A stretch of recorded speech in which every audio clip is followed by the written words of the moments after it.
What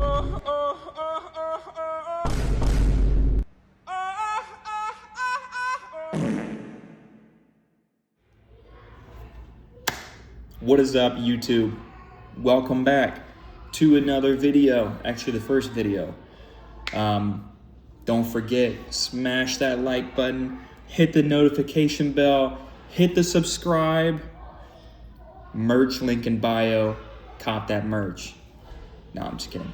Also, this video is sponsored by Raid Shadow Legends. No, it's not. Sorry. I'm just gonna go ahead and let you know. I'm gonna get very carried away with all the YouTube jokes I can make. But hey, hope you're doing well.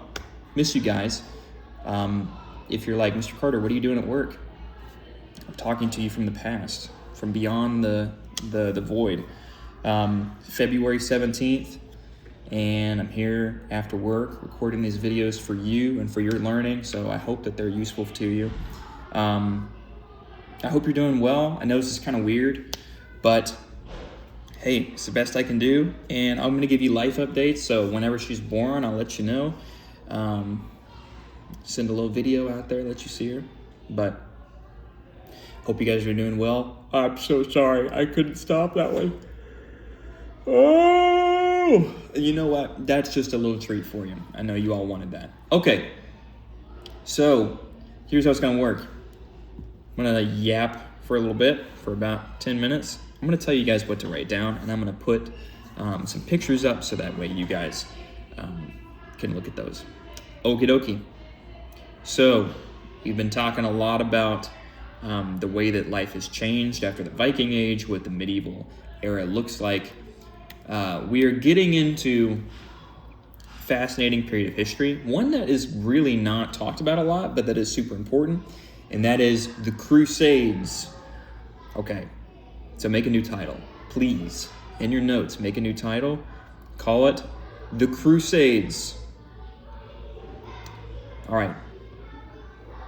So, you may have heard of the Crusades. Anyone know what crusade means? I don't know why I asked that like I would get an answer, because I'm just a face on a TV and I'm talking to you from the past. But think for a moment if you know what the Crusades actually mean. A crusade is actually an adventure. Isn't that fun? So this period of time is just called the adventures. It makes it sound like, you know, you're going on a really fun trip to like a magical land. Instead, that really isn't what was happening. It was a journey, but instead it was not to a magical land. It was to the Middle East. This was an invasion from Europe into the Middle East. You might be like, whoa, what caused that? Why did people do that? Well, think about it. Up until this point, there has been kind of a lot of fear of Islam. If you remember when we talked about Islam a while ago, we talked about that they invaded through Spain.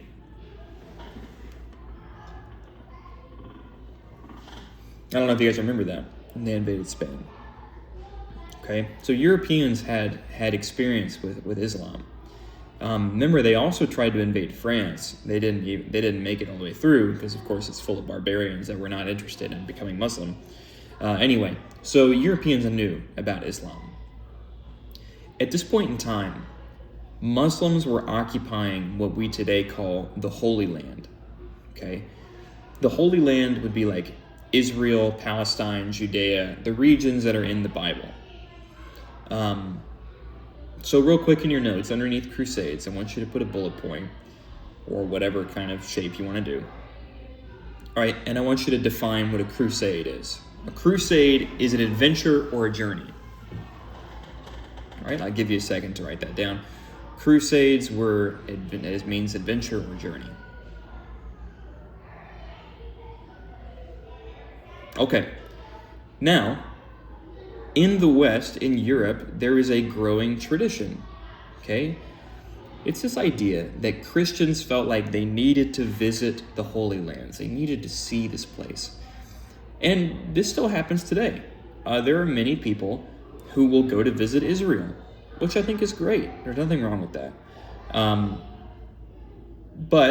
we do have to face some facts. That part of the world has pretty consistently been pretty chaotic, okay, to say the least, all right? There's been a lot of stuff that's gone on there that is not particularly safe for people to be traveling through. Now, especially in the Middle Ages, Muslims are not huge fans of Christians. Christians are not huge fans of Muslims. Israel is owned by the Muslims. You get a bunch of medieval Christians who are already very, very conservative, extremely superstitious. They come down to the Holy Land and they're like, yo, this place is run by Muslims. This is a disgrace to God. This is the land that he gave. But I want you to think for a moment, hold on. Did God give that land to the Christians? I don't think he did. Who did he give that land to in the Old Testament? The Promised Land. That land is not for the Christians. Jesus never says you're gonna get to live in Israel. That is not what he says. That land is for the Jews. Okay. Keep that in mind. So a lot of these people would come back, these Europeans would come back from the pilgrimage, right, their journey, and they'd come back and be like, yo, the Holy Land, where all this stuff happened, yo, it was full of like gross Muslims. What the heck? What's going on? And of course the Muslims are like, what is with all these Europeans coming down here, stinking up the joint? Stay over there. This is our land. You don't have any ownership here. You're not even from here. Okay? You're not even Jewish. So you don't get to say that this is your land. All right. I mean, obviously both sides have their faults. But I can definitely see where the Muslims are coming from in this. Because realistically, the Christians have no right to go down there and act like it's theirs. They just don't. There's many reasons about why they maybe thought that I'm going to have you discuss in a moment with your groups. Okay. So far we've got what a crusade is. Now I want you to write down that the Crusades were sponsored or encouraged by the Catholic Church. Okay? The Catholic Church was telling Christians, hey, it's good for you to go to the Holy Land. Go down there. Experience it. And I'm just going to say that not all Christians made it back. Okay? Now, do I think that the Christians were going down there and killing Muslims? No, I don't, actually. I think that they was mostly peaceful. But they're going into highly hostile territory and they're getting killed. Okay, well, the easiest solution would be don't go there. That would be the easiest solution. That is not the solution that they roll with because, of course, they're like, well, why are we getting killed? You know, you shouldn't even be there. This isn't even your land. And of course, some Muslims would say, well, actually, it is our land. And isn't this eerily similar to what's going on today? I mean, isn't this like the same argument between Israel and Palestine? And I'm not trying to ask for your political opinions, but I'm just trying to get you to think. Remember, one of the things that we talk about in this class is that so many things in history, almost all of it, is just repeated patterns, right? I mean, like, once you kind of spot a pattern, it's just going to continue forever. People arguing about land is probably one of the dumbest things that people could argue about. Because guess what? It's nobody's land. How can you own land? Who says? A piece of paper? Heritage? How do you own land? You know, people say, well, America is on stolen land. Yeah, it is. And the Native Americans lived on stolen land. And everywhere on the planet is stolen land. There is not 1 inch of this planet where someone can say, I own this, because that doesn't mean anything. So I want you to be understanding that this war, these crusades, this idea that the Christians somehow have, you know, like an heir to the Holy Land, it doesn't really make any sense. And it also doesn't make sense for the Muslims to say, well, it's our land, because it's not anyone's land. Okay?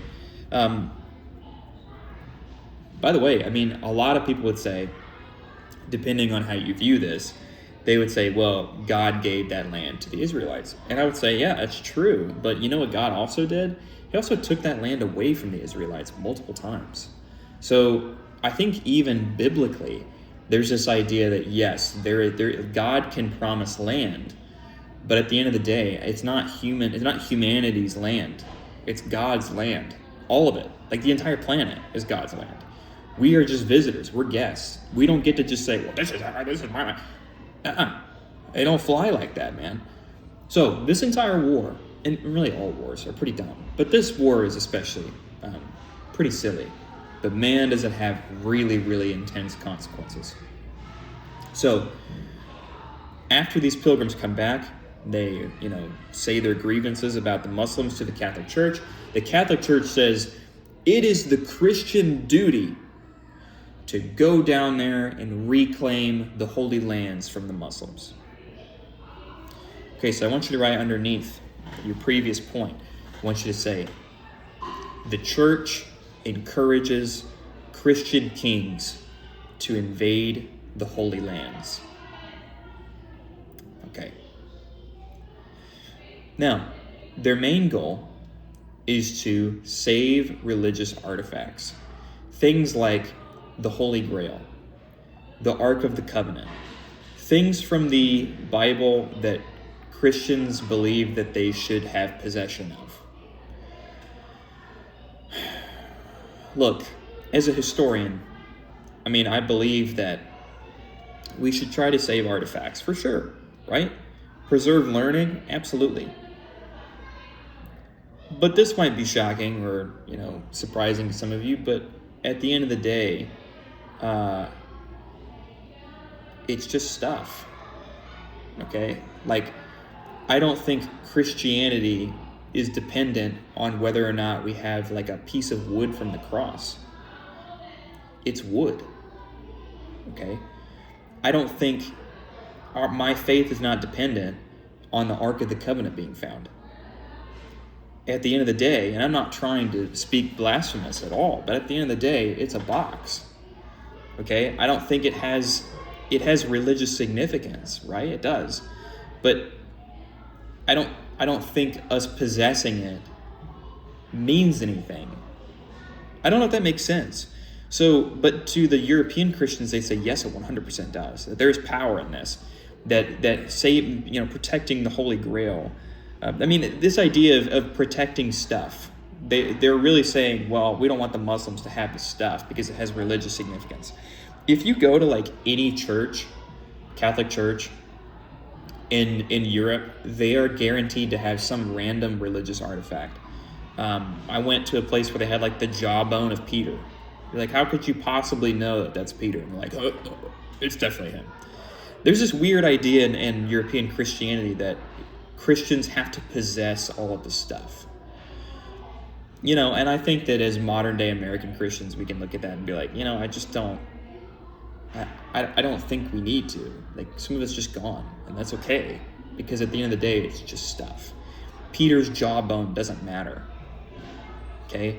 We don't know what Peter looked like, so why would I care about his jawbone? He's a guy. I care about Peter. I care about what his words are.